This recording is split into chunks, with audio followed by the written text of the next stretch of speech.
안녕하세요. 저는 서울 강서구에 사는 35세 박소영입니다. 결혼한 지 7년 된 평범한 직장인 며느리예요. 남편 김준혁과 저는 대학 동아리에서 만나 5년간의 연애 끝에 결혼했습니다. 처음에는 신혼부부로 행복한 나날을 보냈지만 4년 전 시어머니의 갑작스러운 암 진단으로 모든 것이 바뀌었습니다. 시어머니는 늘 건강하셨어요.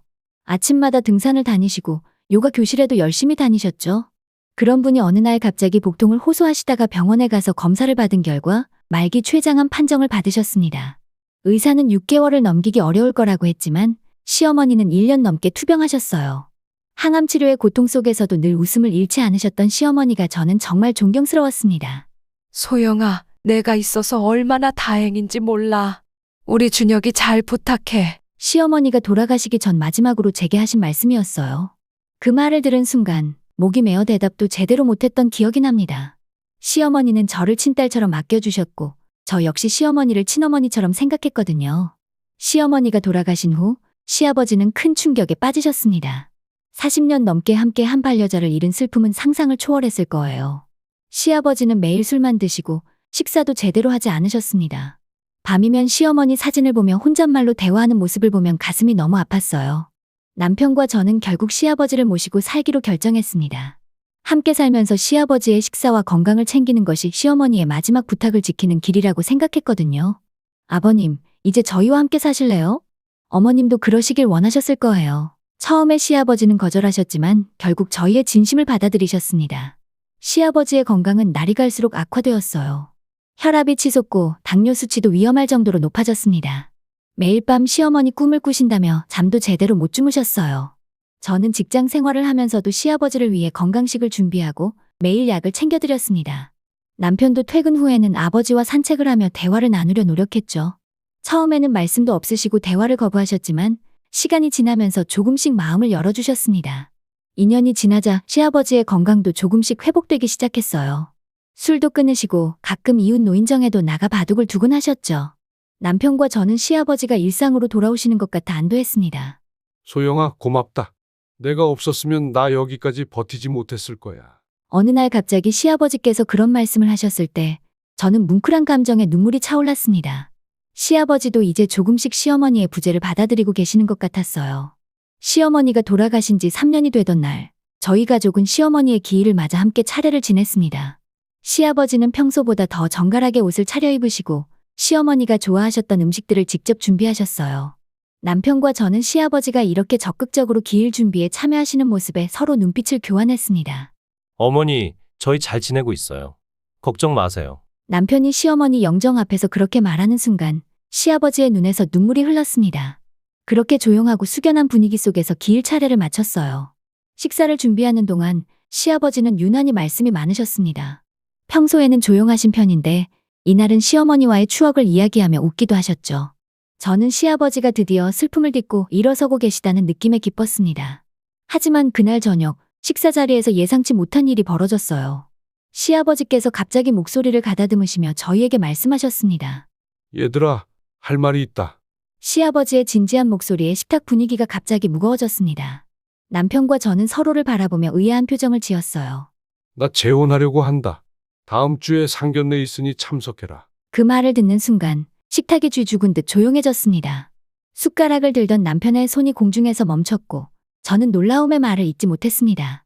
시어머니 기일의 재혼 이야기라니 너무 갑작스러워서 어떻게 반응해야 할지 몰랐어요. 남편은 충격받은 표정으로 말했습니다. 아버지, 어머니 기일에 그런 말씀을. 그래, 오늘이 좋은 날이다. 엄마한테 인사드리는 거야. 시아버지의 표정은 진지했습니다. 마치 오랫동안 고민하시다가 내린 결정인 것 같았어요.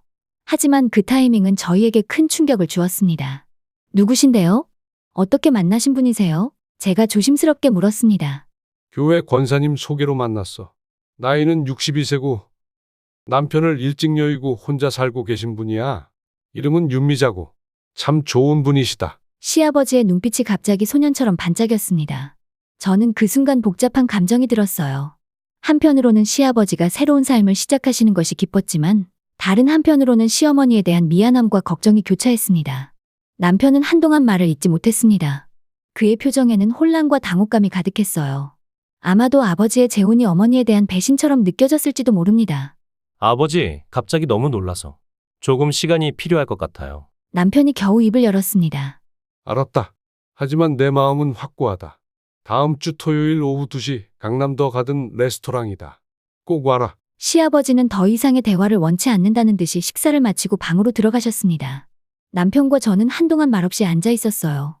당신은 어떻게 생각해? 제가 조심스럽게 물었습니다. 모르겠어. 아버지가 행복하시면 좋겠지만 어머니가 돌아가신 지 얼마 안 된 것 같은데. 3년이 정말 긴 시간인가? 남편의 목소리에는 혼란이 가득했습니다. 저는 남편의 손을 꼭 잡았어요. 사람마다 슬픔을 이겨내는 방식이 다른 것 같아요. 아버님도 많이 외로우셨을 거예요. 일단 그분을 만나보는 게 어떨까요? 남편은 깊은 한숨을 내쉬며 고개를 끄덕였습니다. 그렇게 일주일이 흘러 상견례 당일이 되었습니다. 남편은 아침부터 불안한 듯 안절부절 못했어요. 저는 최대한 차분하게 남편을 진정시키려 노력했습니다. 오늘은 처음 뵙는 자리니까 예의를 갖추자.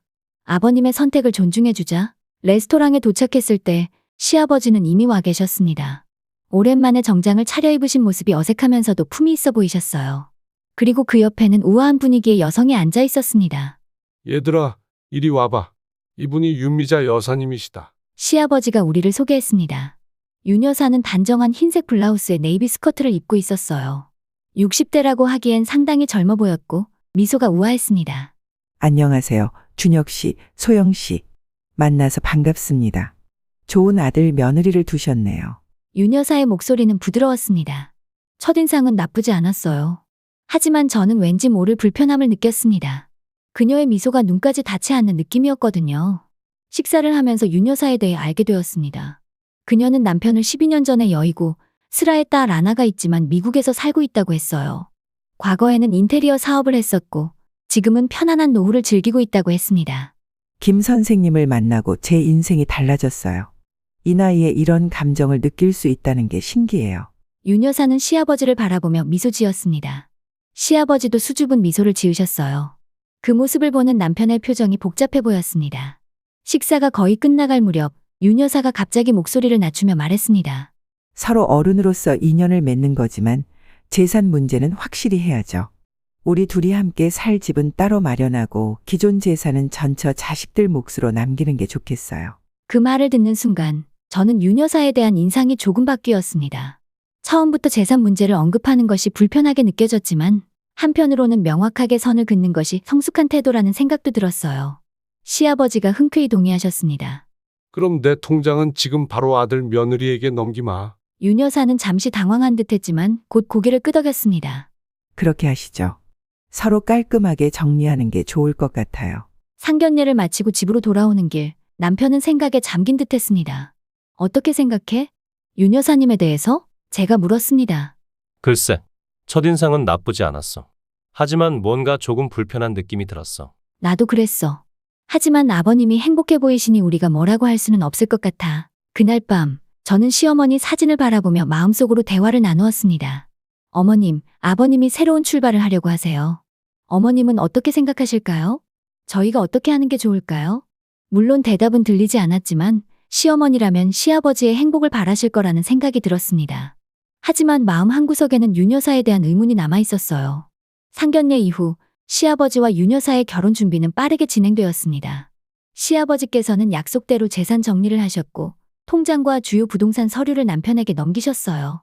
처음에는 반대했던 남편도 아버지의 행복을 위해 결혼을 축하해 주기로 마음을 정했습니다. 결혼식은 조용하게 가족들과 가까운 지인들만 초대해서 진행되었어요. 시아버지는 오랜만에 환한 미소를 지으셨고 윤 여사도 단아한 모습으로 결혼식에 임했습니다. 그날 남편은 시아버지께 진심 어린 축하의 말을 전했어요. 아버지, 새로운 출발을 축하드립니다. 아버지가 행복하셨으면 좋겠어요. 시아버지는 아들의 손을 꼭 잡으며 고마움을 표현하셨습니다. 결혼 직후 시아버지는 윤 여사와 함께 강남에 있는 아파트로 이사하셨어요. 윤 여사가 과거 인테리어 사업을 했었다며 새 집을 자신의 취향대로 꾸미고 싶다고 했기 때문입니다. 처음에는 일주일에 한 번씩 저희 집에 오셔서 식사도 하고 이야기도 나누었지만 시간이 지날수록 방문 횟수가 줄어들었습니다. 어느 날 시아버지가 저희 집에 찾아오셨어요.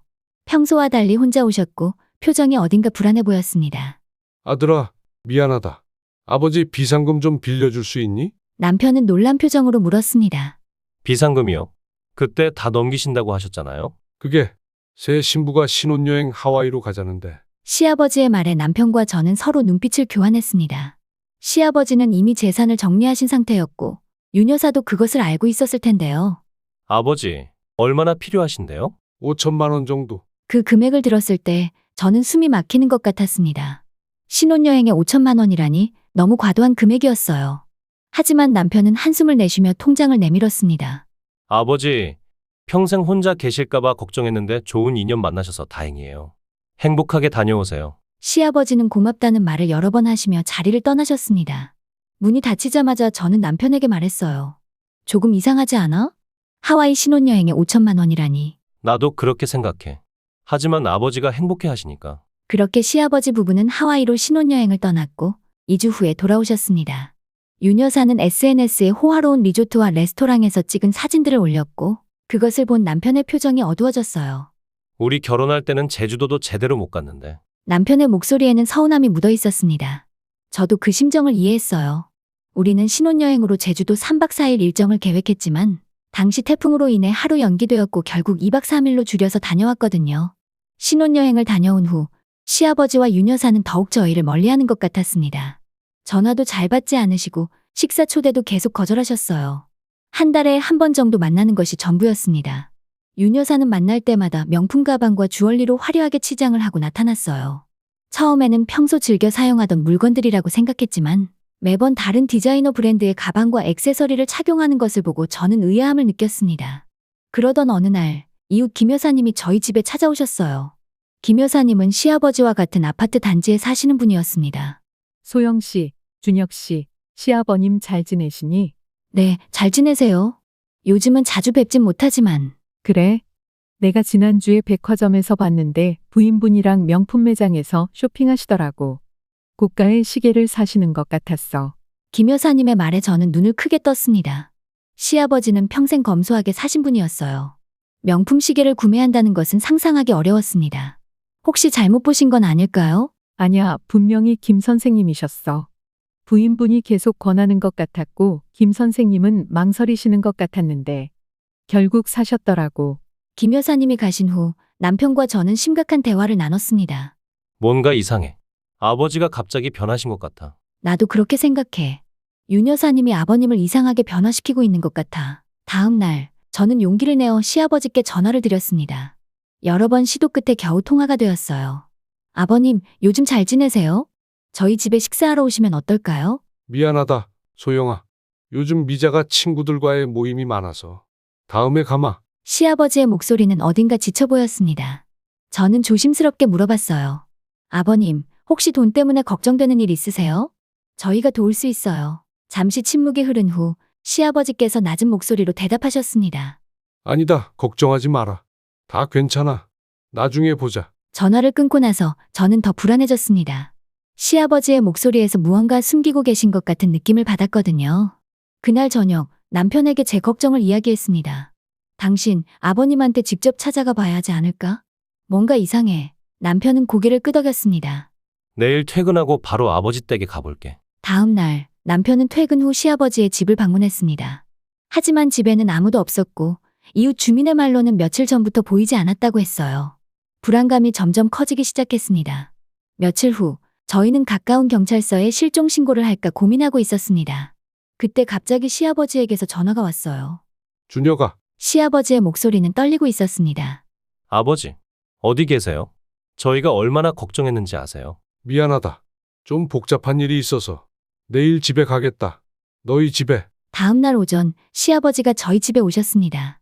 평소보다 훨씬 야위어 보이셨고 얼굴에는 피곤함이 가득했어요. 저는 얼른 따뜻한 차를 준비해드렸습니다. 아버지, 대체 무슨 일이세요? 윤 여사님은요? 시아버지는 깊은 한숨을 내쉬며 입을 열었습니다. 미자가 외국에 있는 딸이 급한 일이 생겨서 미국에 갔다. 언제 돌아올지 모른다고 했어. 남편과 저는 이상함을 느꼈습니다. 갑자기 외국에 간다는 것도 이상했고 시아버지에게 알리지 않고 떠난 것도 이해하기 어려웠어요. 아버지, 정확히 무슨 일인지 말씀해 주세요. 저희가 도와드릴게요. 시아버지는 망설이다가 천천히 이야기를 시작하셨습니다. 사실 미자가 투자하자며 돈을 요구했다. 처음에는 조금씩 빌려달라고 했는데 점점 금액이 커졌어. 하와이에서 돌아온 후에는 매일같이 돈을 요구했다. 저희는 충격의 말을 잇지 못했습니다. 시아버지는 계속해서 이야기를 이어나갔어요. 처음에는 그녀를 믿었다. 돈을 벌어서 더 많이 돌려주겠다고 했으니까. 하지만 점점 의심이 들기 시작했어.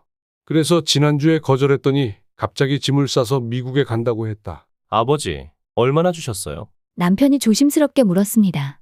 시아버지의 대답에 저희는 충격에 빠졌어요. 전부. 내가 가진 현금과 주식 그리고 일부 부동산까지. 1억 5천만 원 정도. 저는 숨이 막히는 느낌이었습니다. 시아버지께서 정리해 두신 재산 중 상당 부분을 윤 여사에게 넘겨주신 것이었어요. 아버지, 혹시 거래 내역이나 증거가 있으신가요? 이건 사기일 수도 있어요. 시아버지는 고개를 저었습니다. 증거라고 할 만한 건 없다. 다 믿고 준 거라. 다음 날 밤 남편과 저는 어떻게 해야 할지 많은 고민을 했습니다. 분명 이건 사기 행각이었지만 증거가 없다면 법적으로 대응하기도 어려울 것 같았어요. 경찰에 신고해볼까? 그래도 혼인 관계인데 쉽지 않을 것 같아.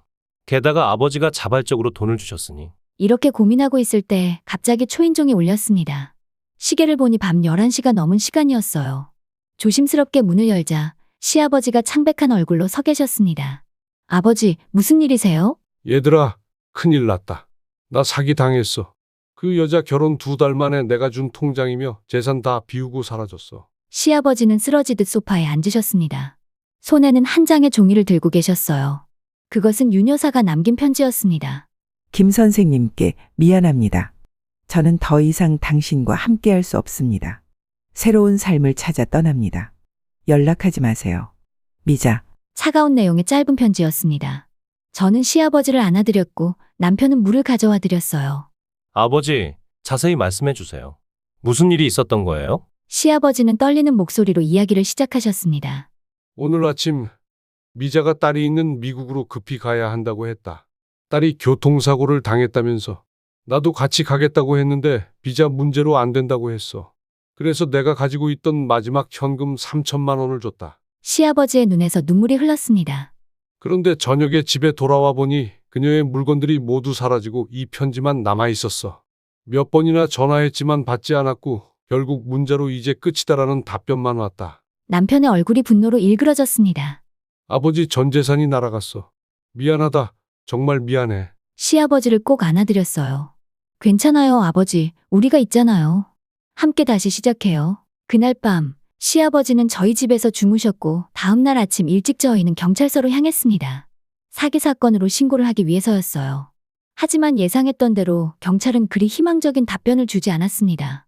부부 사이에 재산을 주고받은 것이라면 법적으로 사기로 보기 어려운 부분이 있습니다. 증거가 필요합니다. 담당 형사는 그렇게 말했습니다. 하지만 다행히도 정 형사라는 분이 관심을 보이셨어요. 윤미자라는 이름. 어딘가 들어본 것 같은데요. 최근에 비슷한 사례가 몇 건 있었습니다. 조금 더 조사해 보겠습니다. 그 말을 듣고 저희는 작은 희망을 품었습니다. 혹시 윤 여사가 다른 노인들도 상대로 비슷한 사기를 쳤을지도 모른다는 생각이 들었거든요. 경찰서에서 돌아온 후 시아버지는 깊은 자책에 빠지셨습니다. 내가 어떻게 이런 실수를. 평생 모아온 돈을. 너희에게 미안하다. 저는 시아버지의 손을 꼭 잡았습니다. 아버님, 누구나 실수할 수 있어요. 사랑하는 사람을 믿는 건 잘못된 일이 아니에요. 남편도 아버지를 위로했습니다. 아버지, 돈은 다시 벌 수 있어요. 건강이 중요해요. 이제 저희와 함께 살아요. 그렇게 시아버지는 다시 저희 집으로 들어오셨습니다. 하루하루가 힘들었지만 함께 있다는 것만으로도 조금씩 위안이 되었어요. 시아버지는 더 이상 예전의 활기찬 모습은 아니었지만 가끔씩 미소를 지으실 때면 저희의 마음도 조금씩 가벼워졌습니다. 한 달 정도 지났을 때 정형사에게서 전화가 왔습니다. 김준혁 씨, 좋은 소식이 있습니다. 윤미자라는 여성이 체포되었습니다.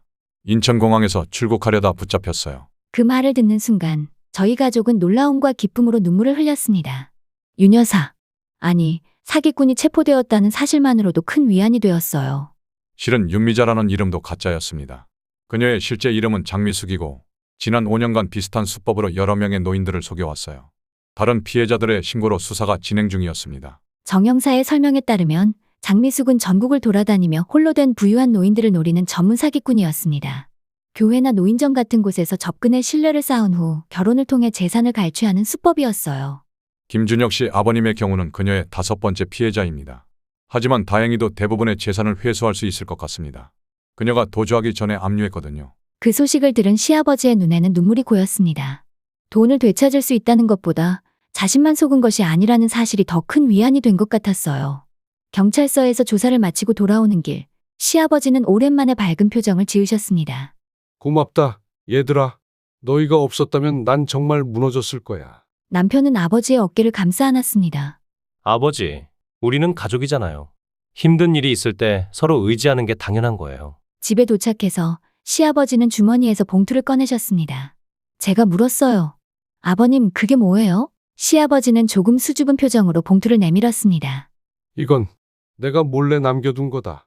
혹시나 모를 일을 대비해서 준비했는데 니네 이름으로 해둔 부동산 문서야. 저와 남편은 놀라서 서로를 바라보았습니다. 봉투를 열어보니 그 안에는 강남의 작은 오피스텔 등기부등본이 들어있었어요. 남편과 제 이름으로 되어 있었습니다. 장미숙을 만나고 나서도 완전히 믿지는 못했어. 그래서 일부 재산은 니네 몫으로 따로 남겨뒀다. 오랫동안 투자해왔던 오피스텔이야. 월세 수입도 꽤 되는 편이야. 시아버지의 말씀에 저희는 깊은 감동을 받았습니다. 아버지께서 그런 상황에서도 저희를 생각해 주셨다는 사실이 너무 고마웠어요. 아버님, 정말 감사합니다. 하지만 이건 아버님의 재산이에요. 저희는 아버님이 건강하게 오래 사시는 것만으로도 충분해요. 시아버지는 고개를 저으셨습니다. 이제 난 너희와 함께 살 거다. 내 재산은 필요 없어. 앞으로는 정직하게, 소박하게 살고 싶다. 그날 저녁, 우리 가족은 오랜만에 함께 웃으며 식사를 했습니다.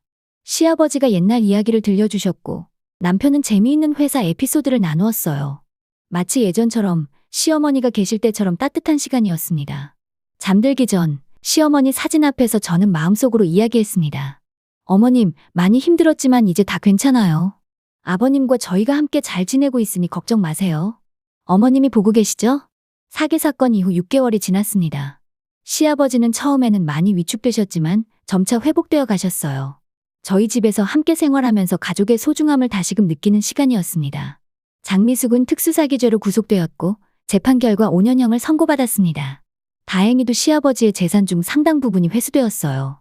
물론 모든 것을 되찾지는 못했지만 적어도 생활에 어려움은 없었습니다. 그동안 해외에 있던 시동생도 이 소식을 듣고 한국으로 돌아왔습니다. 오랜만에 가족이 모두 모여 따뜻한 시간을 보냈어요. 어느 날 시아버지께서 저에게 말씀하셨습니다. 소영아, 내가 있어서 정말 다행이다. 내가 없었다면 난 완전히 무너졌을 거야. 저는 시아버지의 손을 꼭 잡았습니다. 아버님, 저야말로 감사해요. 아버님 덕분에 저희 가족이 더 단단해진 것 같아요. 시아버지는 따뜻한 미소를 지으셨습니다. 이제 와서 생각해보니 진정한 행복은 큰 재산이나 화려한 외모나 달콤한 말이 아니라 가족의 진심 어린 사랑과 지지에 있다는 걸 깨달았어. 시아버지의 말씀에 깊이 공감했습니다. 화려한 겉모습에 속아 진실된 가족의 사랑을 잠시 잊었던 시간이었지만 그 과정을 통해 우리 가족은 더 견고해진 것 같았어요. 요즘 시아버지는 아파트 단지 내노인정에서 바둑 교실을 열고 계십니다. 과거에 바둑 동호회 활동을 하셨던 경험을 살려 이웃 어르신들에게 바둑을 가르치는 봉사를 시작하신 거예요. 활기를 되찾으신 시아버지의 모습을 보면 정말 기쁩니다. 남편도 많이 변화했어요. 예전에는 일에 치중하느라 가족과 보내는 시간이 적었는데 이제는 주말마다 시아버지와 함께 산책을 하거나 영화를 보러 가는 등 더 많은 시간을 가족과 함께 보내려고 노력합니다. 우리 가족은 매달 시어머니의 기일에 함께 모여 식사를 하고 추억을 나눕니다. 시어머니가 돌아가신 것은 슬픈 일이지만 그 슬픔을 함께 나누며 우리는 더 가까워졌습니다. 어느 날 저녁 가족 식사 자리에서 시아버지가 말씀하셨습니다. 준혁아, 소영아, 내가 너무 어리석었어. 혼자 외롭다는 이유로 신중하지 못한 결정을 내렸고 그로 인해 너희에게도 걱정을 끼쳤다. 정말 미안하다. 남편이 아버지의 손을 잡았습니다.